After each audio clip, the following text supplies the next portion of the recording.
साहस, न्याय र आध्यात्मिक शक्तिको प्रतीक माँ कात्यायनी। आज दशैंको छैटौं दिन र आज हामीले पुज्दै भनेको नवदुर्गाको छैटौं प्रतीक को हुन् त? अभियसली माँ कात्यायनी।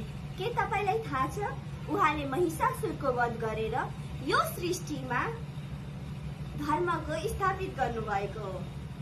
बाँकीको कुरा जान्नलाई stay tuned.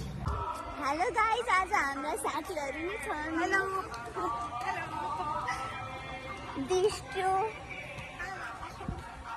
Pranjal. Hi, Pranjal. She's back.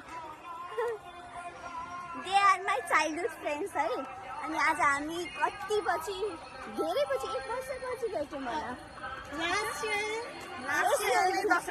दसैँमै भेटेको थियौँ। हामी फेस्टिभल सिजनमा चाहिँ सबैजना घर आइसक्छौँ। सो यति बेला भेट हुन्छ हाम्रो। बाँकी कुरा हामी अब 3जनै सँगै मन्दिर जाँदैछौँ। So by.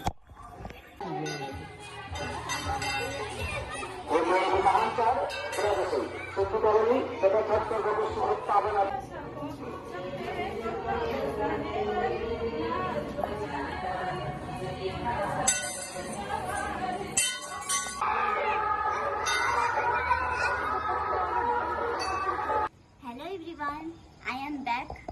एउटै भिडियो है। अनि हजुरहरूले चाहिँ मलाई न्यू लुक, न्यू रूप र न्यू ब्याकग्राउन्डमा देखिरहनु भयो होला। खासमा उता मन्दिरतिर चाहिँ अलिक बनाउने वातावरण मिलेन। So I am here continuing the topic, talking about माँ कात्यायनी। उहाँलाई स्ट्रेन्थ र पावरको देवी मानिन्छ होइन। उहाँलाई पोर्ट्रे गर्दा चाहिँ उहाँको 4वटा हात, जसमा एउटा हातमा तलवार, अर्को हातमा कमल, तेस्रो हात चाहिँ वर मुद्रा र चौथो हात चाहिँ अभय मुद्रामा देख्न पाइन्छ।